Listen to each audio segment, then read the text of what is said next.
तो स्वागत है दोस्तों। आज एक अहम टॉपिक पे हम चर्चा करने वाले हैं और वो है इनकम टैक्स एक्ट 2025 के रिटर्न फाइलिंग के बारे में। तो किन लोगों को रिटर्न फाइल करने की जरूरत है? मतलब अभी ऐसे हो चुका है कि 12 लाख तक का एग्जामिशन कई इंडिविजुअल्स लोगों को दिखता है और वो कहते हैं मेरे पास आके कि चलो अच्छा है, अभी 12 लाख तक का मेरा इनकम अगर है तो मुझे रिटर्न फाइल करने की जरूरत ही नहीं है। उन लोगों को यही कहना पड़ता है कि अरे तो रुको जरा, सबर करो। देख लो कि कौन से सेक्शंस में या कौन सी चीजों के लिए आपको रिटर्न फाइल करना जरूरी है अगर आपका इनकम 12 लाख से कम भी होता है तो इन चीजों को आपको ध्यान में रखना है और इन चीजों को जानना पड़ेगा।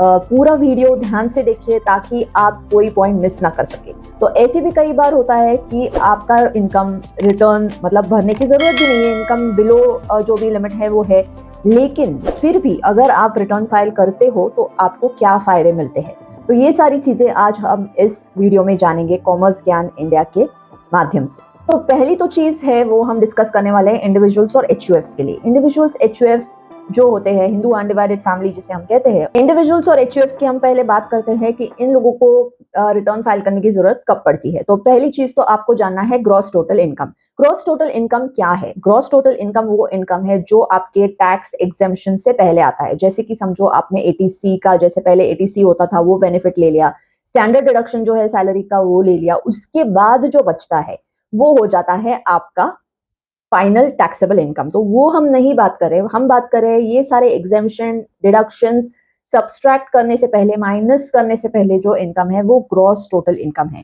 तो वो ग्रॉस टोटल इनकम अगर इन लिमिट से ऊपर है तो आपको रिटर्न फाइल करना पड़ता है। तो वो लिमिट क्या है? तो न्यू रेजिम में वो लिमिट है 4 लाख रुपए। तो 4 लाख हो गया बेसिक एग्जेम्पशन। तो बेसिक एग्जेम्पशन अगर आपने क्रॉस कर लिया तो आपको रिटर्न फाइल करना कंपल्सिव है, ऑप्शनल नहीं है, कंपल्सिव है। सेकेंड इंपॉर्टेंट चीज है, अगर आपका ओल्ड रेजिम आपने ऑप्ट इन किया हुआ है जो कि डिफॉल्ट रेजिम नहीं है, फिर भी अगर आप चाहते हो कि आपके एग्जाम्पशंस और ये सब सपोर्टिव जो है वो न्यू रेजिम से बेटर है, तो आप ओल्ड रेजिम को ऑप्ट इन करके रिटर्न फाइल कर रहे हो तो उसका लिमिट हो जाता है 2.5 लाख, 2.5 लैक्स।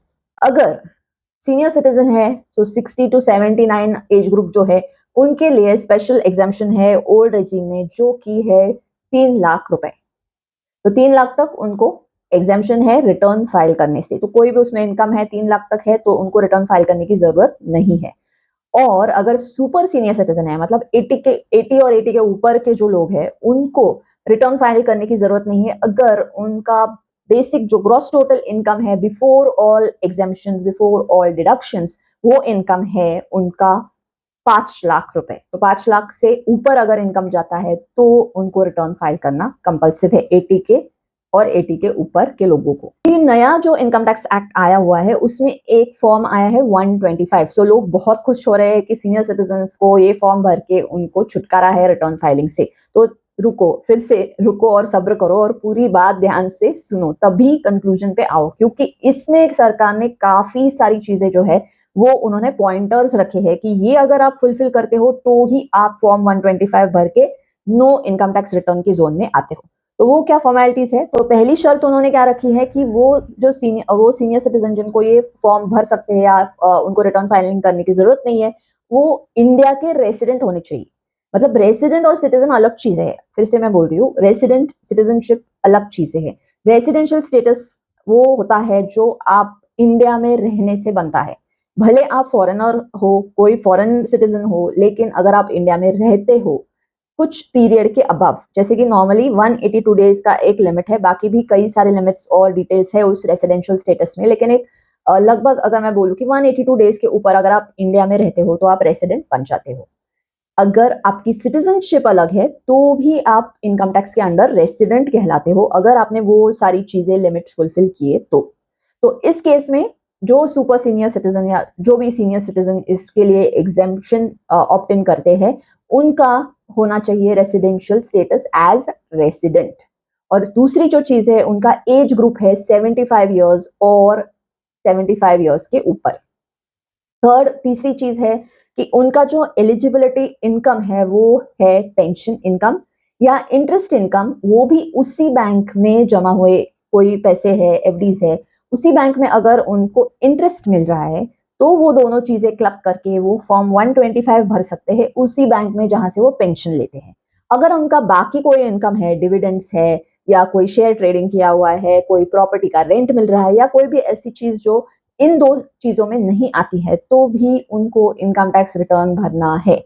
उनको 125 फॉर्म भर के काम नहीं होने वाला है। तो ये गलत फैमिली मत पालो, मत रखो दिमाग में कि मैं 125 फॉर्म भर के फ्री हो जाऊंगा, नहीं हो सकते अगर बाकी कोई इनकम है तो। तीसरी इंपॉर्टेंट चीज है कि कई सारे ऐसे लिमिट्स है जो अगर आप क्रॉस करते हो, मतलब इंडिविजुअल्स हो, और फिर भी अगर आपने ये सारे लिमिट्स क्रॉस कर दिए, भले आपका प्रॉफिट नहीं हो, लॉस हो उस साल में, या कोई भी आपका अदर इनकम नहीं है, तो भी अगर ये सारी चीजें हो रही है एक टैक्स ईयर में, एक साल में, तो आपको रिटर्न फाइल करना कंपल्सिव है। तो वो कौन सी चीजें हैं? पहली चीज, अगर आपके करंट अकाउंट में 1 करोड़ से ऊपर डिपॉजिट्स हुए हैं, कोई भी डिपॉजिट हुआ हो, भले वो अमाउंट आपके पास 1 करोड़ आया है और फिर से आपने वो दोस्त को लौटा दिया, कोई भी ऐसा डिपॉजिट जो 1 CR के ऊपर है, आपको रिटर्न फाइल करना ही पड़ेगा। दूसरी चीज है, अगर आपका सेविंग्स अकाउंट है और सेविंग्स अकाउंट में 50 लाख के ऊपर अगर आपको पैसे जमा हुए हैं,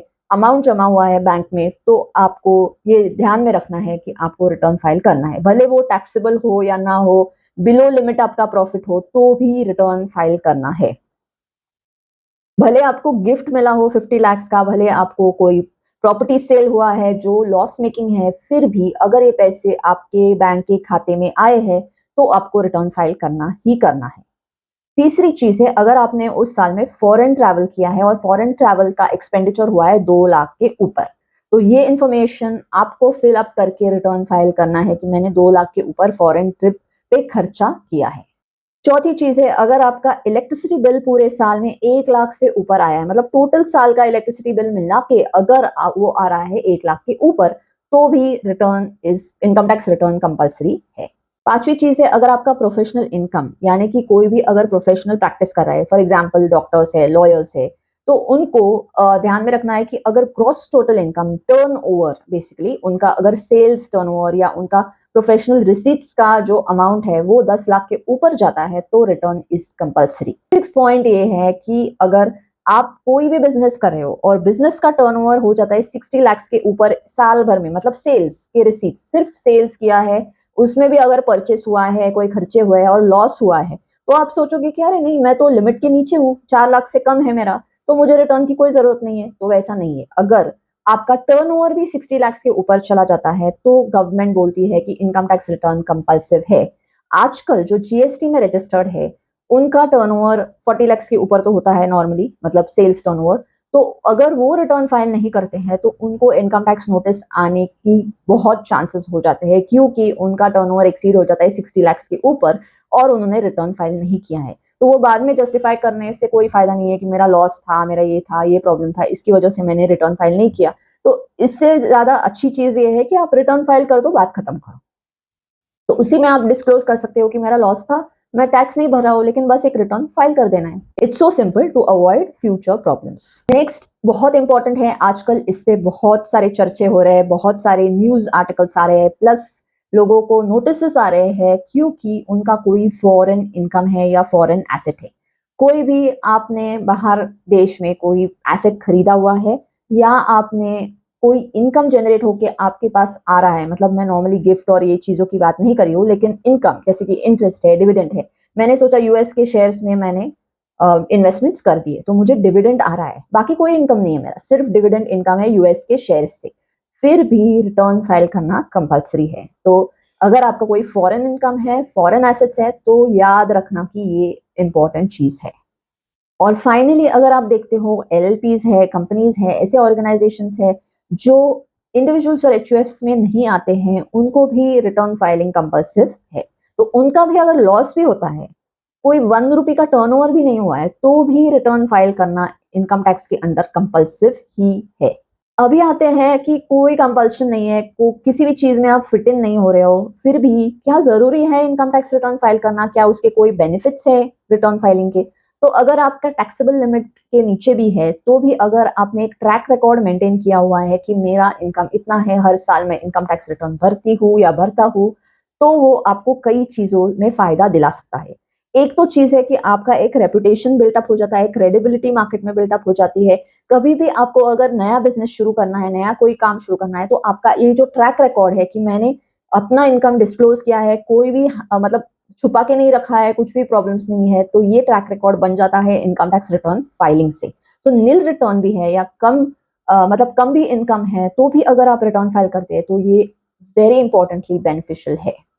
दूसरी इंपॉर्टेंट चीज है, कई बार लोग वीजा के लिए अप्लाई करते हैं। कई बार ऐसा होता है कि उनके बच्चे बाहर के देश में होते हैं, उनको वहां जाना होता है, वीजा के लिए एप्लीकेशन देनी होती है, उनका कोई खुद का में भी इतना इनकम नहीं है कि वो रिटर्न फाइल कर रहे हैं, तब जाके प्रॉब्लम होती है। तो कई कंट्रीज में ऐसा देखने को मिलता है कि अगर आप वीजा एप्लीकेशन कर रहे हो और आपका मजबूत है यहाँ पे इंडिया में इनकम सोर्स, या कुछ भी दिखता है कि यहाँ पे आप स्टेबल हो, यहाँ पे रह रहे हो, यहाँ पे कुछ कमा रहे हो, तो आपको वीजा मिलने में परेशानी नहीं होती है। तो इनकम टैक्स रिटर्न उस वक्त काम आ सकता है। फिर जैसे पहले स्लाइड्स में या पहले स्टार्टिंग पॉइंट में हमने डिस्कस किया था कि कई सारी चीजें हैं जहां पे आपने ट्रांजैक्शंस किए हुए हैं, कोई प्रॉपर्टी बेची है, खरीदी है, कोई अमाउंट जमा हुआ है आपके बैंक अकाउंट में, तो इस केस में गवर्नमेंट आपको नोटिस भेज सकती है अगर आपने रिटर्न फाइल करके वो सारी चीजों का एक्सप्लेनेशन नहीं दिया।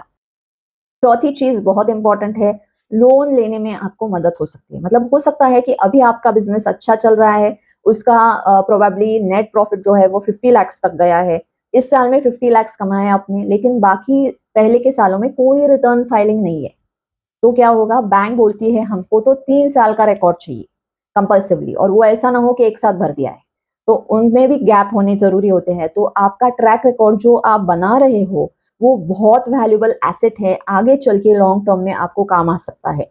कुछ लोग शॉर्ट टर्म मेंटालिटी में ये सोचते हैं कि क्या जरूरत है अभी पैसा खर्च करूं, मैं प्रोफेशनल के फीस क्यों दूं, मेरा तो कोई इनकम नहीं है, मैं क्यों टैक्स रिटर्न भरूं। तो इसमें वो बाद में उनको ये सारी चीजों में प्रॉब्लम आते हैं, वीजा में प्रॉब्लम आता है, लोन लेने में प्रॉब्लम आता है।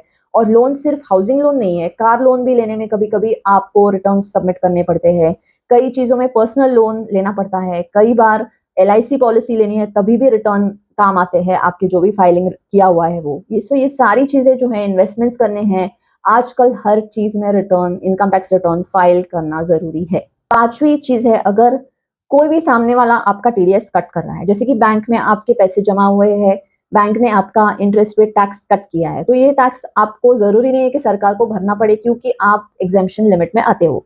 तो इस केस में अगर आपने इनकम टैक्स रिटर्न फाइल कर दिया तो आपको ये अमाउंट रिफंड मिल सकती है। तो जो भी आपका एक्स्ट्रा टैक्स कटा हुआ है वो आपको सरकार लौटा देंगी by the way of income tax refunds. तो ये थी कुछ इंपॉर्टेंट चीजें जो आपको ध्यान में रखनी है। टैक्स ईयर अभी तो फाइनेंशियल ईयर 25-26 है, आगे चल के हमें टैक्स ईयर 26-27 के लिए भी ध्यान रखना है।